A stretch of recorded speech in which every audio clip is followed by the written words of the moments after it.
Praise the lord. దేవుని పరిశుద్ధ నామానికి మహిమ కలుగునుగాక.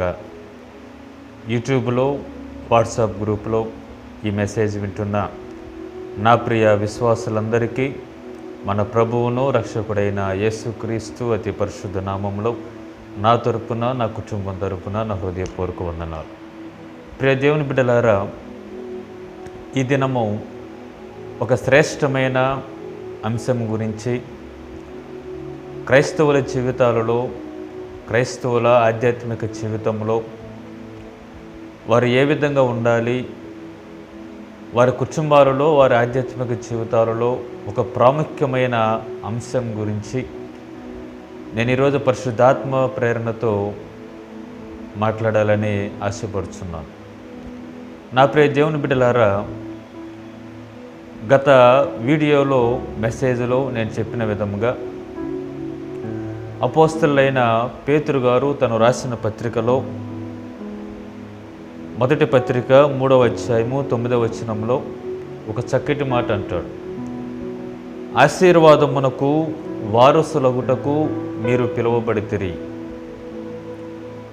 ఆశీర్వాదమునకు వారసులగుటకు మీరు పిలువబడితిరి అని పేతురు గారు చక్కగా వ్రాయటం జరిగింది. నా ప్రియ దేవుని బిడ్డలారా, ఈ ఆశీర్వాదము, ఆశీర్వదించబడటము అనేది ఒక క్రైస్తవుడి యొక్క జీవితంలో ప్రాముఖ్యంగా ఉండవలసిన ఒక ప్రాముఖ్యమైన విషయం. అది ఆశీర్వదించబడటం. క్రీస్తు నమ్ముకున్న బిడ్డలుగా, ఆయన రక్తంలో కడగబడిన బిడ్డలుగా, ఆయన సార్వత్రిక సంఘంలో మనం ఉంటున్నప్పుడు మన స్థితి ఎట్లా ఉండాలంటే ఆశీర్వదించబడిన స్థితిలో మనం ఉండాలి. అందుకనే పేతురు గారు అంటున్నారు, మనము ఆశీర్వదించబడటకు వారసులమగితిమి అని చక్కగా చెప్పడం జరిగింది. చూడండి ప్రియ దేవుని బిడ్డలారా, దేవుడు మనల్ని ఆశీర్వదించాలని ఆశపడుచున్నాడు. దేవుడు మనకు మేలులు చేయాలని ఆశపడుచున్నాడు. ఆయన మనల్ని ఆశీర్వదించే దేవుడు, మనకు మేలులు కలుగు చేసే దేవుడు, మనం ఆరాధించే మన ప్రభు అయిన యేసుక్రీస్తు ప్రభువు. ప్రాముఖ్యంగా ప్రియ దేవుని బిడ్డలారా, ఈనాడు అనేక మంది క్రైస్తవులుగా ఉంటున్నారు కానీ, క్రైస్తవ జీవితాన్ని వారు జీవిస్తున్నారు కానీ, వారి కుటుంబ పరిస్థితి, వారి వ్యక్తిగత పరిస్థితి, వారి ఆధ్యాత్మిక పరిస్థితి ఆశీర్వదించబడిన స్థితిలో చాలామంది లేకుండా ఉంటున్నారు. ఈరోజు ఒక క్రైస్తవుడిగా, ఒక విశ్వాసిగా మనందరం ఒక ప్రశ్న వేసుకోవాలి. పేతురు గారు అంటున్నట్టు, ఆశీర్వాదమునకు వారసులగుటకే మనము పిలువబడితిమి. దేవుడు మనల్ని ఎంతగానో ఆశీర్వదించాలని కోరుకుంటున్నాడు. మరి నేను, నా కుటుంబము ఎట్లా ఆశీర్వదించబడాలి, ఆశీర్వదించబడాలంటే నేనేమి చేయాలి అని ప్రతి క్రైస్తవుడు, ప్రతి కుటుంబము ఆలోచించుకోవాల్సిన వారే ఉన్నారు. ఈరోజు మన పరిశుద్ధ గ్రంథాన్ని మనం గమనించినప్పుడు అనేక మంది భక్తులు ఆశీర్వదించబడి ఉన్నారు. ఎట్లా వాళ్ళు ఆశీర్వదించబడ్డారు అనేది మనం ఒక క్రైస్తవులుగా మనం ఒక ప్రశ్న వేసుకోవాలి. అదేవిధంగా ప్రియ దేవుని బిడ్డలారా, ఈరోజు ప్రాముఖ్యంగా ఒక శ్రేష్టమైన అంశము చెప్పాలని ఆశపడుతున్నా. మనము ఆశీర్వదించబడాలంటే ఏమి చేయాలి? మన కుటుంబము ఆశీర్వదించబడాలంటే ఏమి చేయాలి? మనము ఆశీర్వదించబడాలంటే ఏమి చేయాలి? చాలా ఇంపార్టెంట్ వర్తమానం ఇది. ఈ మెసేజ్ వింటున్న వారందరూ కూడా చాలా కాన్సన్ట్రేట్గా, విశ్వాసంతో ఈ వర్తమానాన్ని విని, ఈ వర్తమానం ద్వారా ఇకనైనా మనం ఏ శాపంలో బ్రతికామో, ఏ లోకానుసారంగా బ్రతికామో, ఏ ఆశీర్వాదాలు లేకుండా మనం బ్రతికామో వాటన్నిటిని విడిచిపెట్టి ఇకనైనా ఆధ్యాత్మికంగా, విశ్వాసంలో, అన్ని విషయాల్లో ఆశీర్వదించబడలాగున, మనం జీవించలాగున ఈ వర్తమానం ఉపయోగపడుతుందని నేను ఆశపడుచున్నాను. కాబట్టి అందరూ కేర్ఫుల్గా, భయభక్తులతో ఈ వర్తమానాన్ని వినాలని ఆశపడుచున్నాను. ఏంటి మన అంశము? మనము ఆశీర్వదించబడాలంటే ఏమి చేయాలి? ప్రాముఖ్యంగా 3 విషయాలు మీకు చెప్పదలుచుకున్నా. మనము ఆశీర్వదించబడాలంటే మనం ఏమి చేయాలి? మొట్టమొదటిగా ప్రియ దేవుని బిడ్డలారా, మనం ఆశీర్వదించబడాలంటే మనం చేయవలసిన పని ఏంటంటే, దేవుని మాట మనం వినాలి. దేవుని మాట మనం వింటే డెఫినెట్గా మనం ఆశీర్వదించబడతాం. ఇది ఒక క్రైస్తవుడిగా విశ్వాస జీవితంలో ముందుకు కొనసాగుతూ ఉన్నప్పుడు ఆ క్రైస్తవుడు, ఆ విశ్వాసి, ఆ కుటుంబము ఎట్లా ఉండాలంటే దేవుని మాట వినే కుటుంబంగా ఉండాలి. ఆ కుటుంబంలోని విశ్వాసులంతా, మనుషులంతా, తల్లి, తండ్రి, కుమారులు, భార్యాభర్తలు అందరూ కూడా దేవుని మాట వినే కుటుంబంగా ఉండాలి. దేవుని మాట వినే క్రైస్తవుడిగా ఉండాలి. దేవుని మాట వినే విశ్వాసిగా ఉండాలి. అటువంటప్పుడు మాత్రమే దేవుడు ఇచ్చే ఆశీర్వాదాలన్నిటిని మనం పొందుకుంటాం. కాబట్టి మనము ఆశీర్వదించబడాలంటే మనలో ఉండవలసిన మనం ఏమి చేయాలంటే మొట్టమొదటిగా దేవుని మాట మనం వినాలి. అందుకనే లేఖనాలు సెలవిస్తున్నట్లుగా ఆదికాండము 22వ అధ్యాయము 18వ వచనాన్ని ఒకసారి మనం చదువుకుందాం. ఆదికాండము 22వ అధ్యాయము 18వ వచనాన్ని మనం చదువుకుంటున్నప్పుడు దేవుడు అబ్రహాముతో అంటున్న మాట, మరియు నీవు నా మాట వినినందున భూలోకములోని జనములన్నీ నీ సంతానము వలన ఆశీర్వదించబడును. నా తోడని ప్రమాణము చేసి ఉన్నానని యెహోవా సెలవిచ్చానని. చూడండి, దేవుడు అబ్రహాముతో అంటున్న మాట, నీవు నా మాట వినినందున భూలోకములోని జనములన్నీ నీ సంతానము వలన ఆశీర్వదించబడును.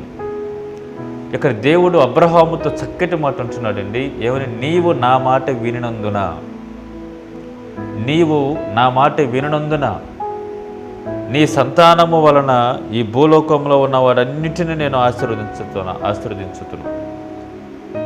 చూడండి, అబ్రహాముతో దేవుడు అంటున్న మాట, నీవు నా మాట వినినందున. చాలా జాగ్రత్తగా వినండి ప్రియ దేవుని బిడ్డలారా. అబ్రహాము జీవితాన్ని మనం జాగ్రత్తగా గమనించినప్పుడు మనందరికీ తెలిసిందే, దేవుడు అబ్రహాముని పిలుచుకున్నప్పుడు అబ్రహాము తనకున్న ఆస్తిని, తన తండ్రిని, తన దేశాన్ని అన్నిటినీ విడిచిపెట్టి, హెబ్రీయులకు రాసిన పత్రికలో పౌలు గారు అంటున్నట్లుగా ఎక్కడికి వెళ్ళాలో తెలియకుండానే అబ్రహాము దేవుని మాట విని తన దేశాన్ని విడిచిపెట్టి, అన్నిటినీ విడిచిపెట్టి బయలుదేరాడంట. ఎంత విశ్వాసం అండి అబ్రహాముది! అబ్రహాము దేవుడు చెప్పిన ప్రతి మాటని విన్నాడు. దేవుని మాటని, ప్రతి మాటని విన్నాడు అబ్రహాము. దేవుడు చెప్పినట్లుగా తన దేశాన్ని విడిచిపెట్టి వెళ్ళిపోయాడు. అన్నిటిని విడిచిపెట్టి వెళ్ళిపోయాడు దేవుడు చూపించే దేశానికి. దేవుడు వాగ్దానం ఇచ్చాడు, నీ సంతానాన్ని ఆకాశపు నక్షత్రముల వలె, సముద్రపు ఇసుకరేణుల వలె నీ సంతానాన్ని వృద్ధి చేస్తానని.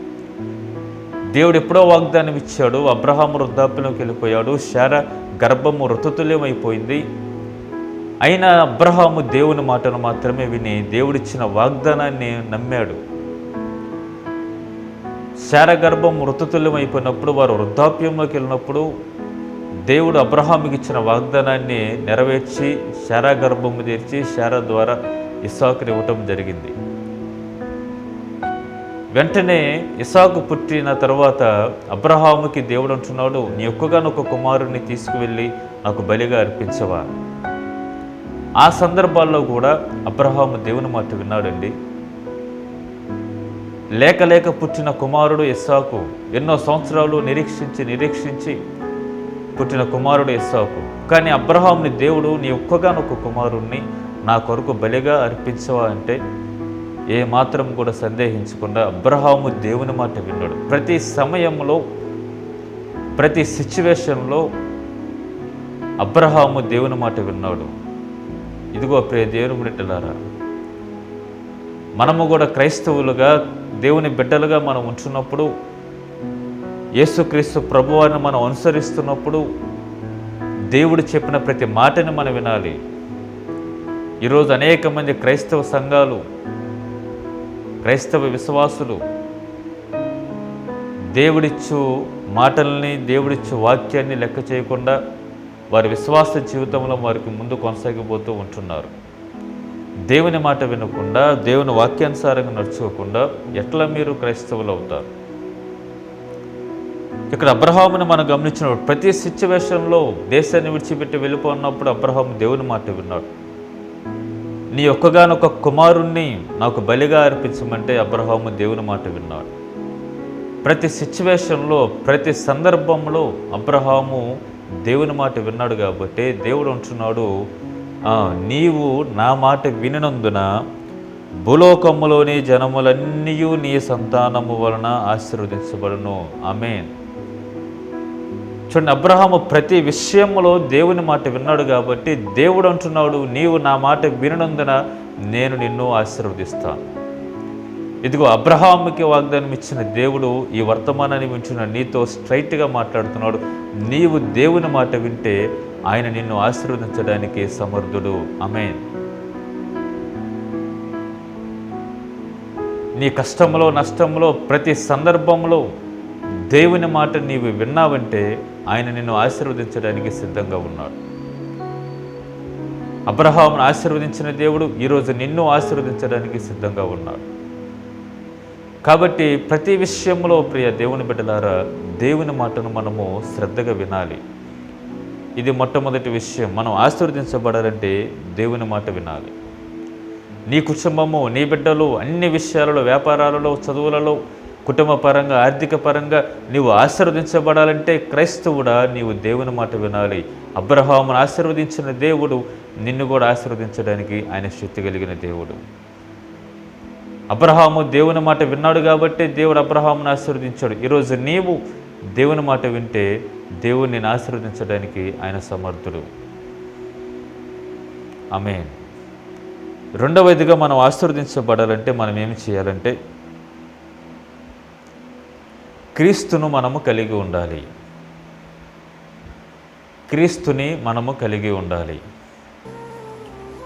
చూడండి, మొదటి దినవృత్తాంతాల గ్రంథము 13వ అధ్యాయము 14వ వచనంలో ఒక శ్రేష్టమైన మాట ఉంటుంది.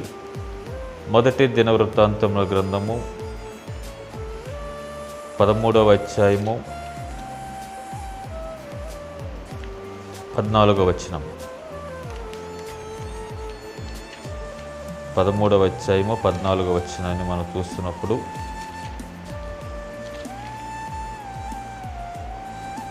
దేవుని మందసము ఒబేదెదోము ఇంటిలో అతని కుటుంబమునొద్ద 3 నెలలుండగా యెహోవా ఒబేదెదోము ఇంటి వారిని అతని సొత్తంతటిని ఆశీర్వదించాను. ఇక్కడ ఒబేదెదోము అనే ఒక వ్యక్తి కనిపిస్తున్నాడు.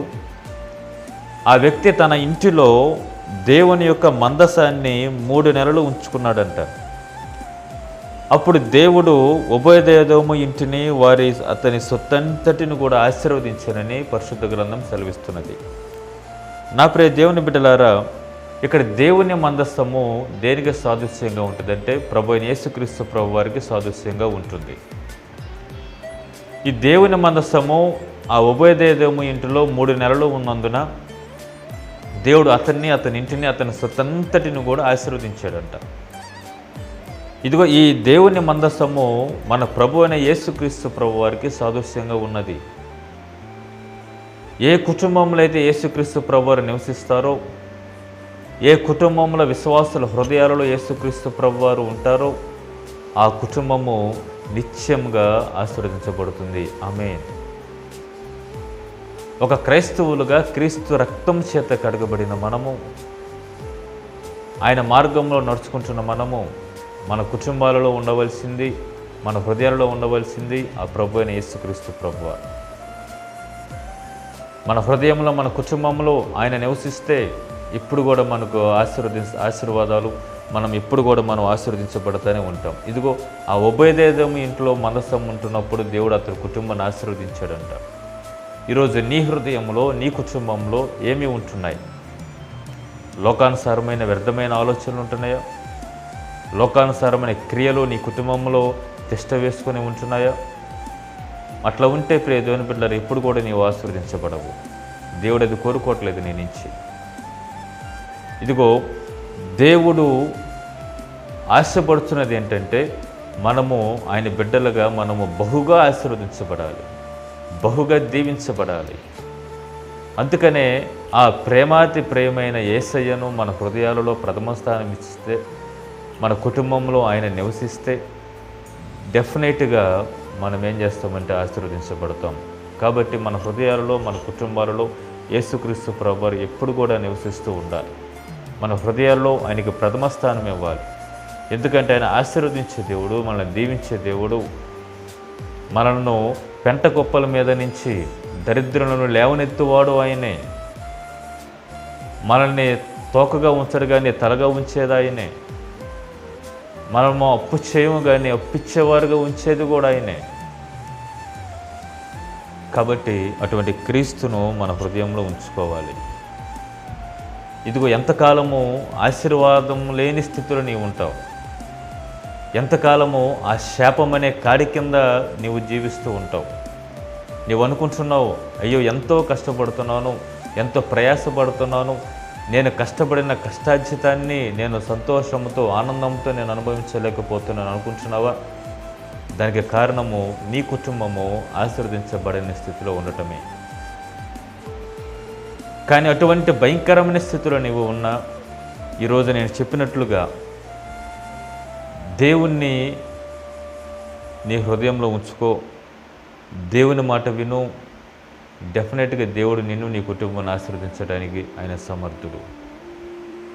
కాబట్టి ఒక క్రైస్తవుడుగా, క్రైస్తవ బిడ్డలుగా మనందరం ఒక రోషము కలిగిన బిడ్డలుగా ఈ యావత్ సమాజానికి దేవుడు తలుచుకుంటే నన్ను ఎట్లా ఆశీర్వదిస్తాడో అనేది మనం ఈ లోకానికి చూపించాలి.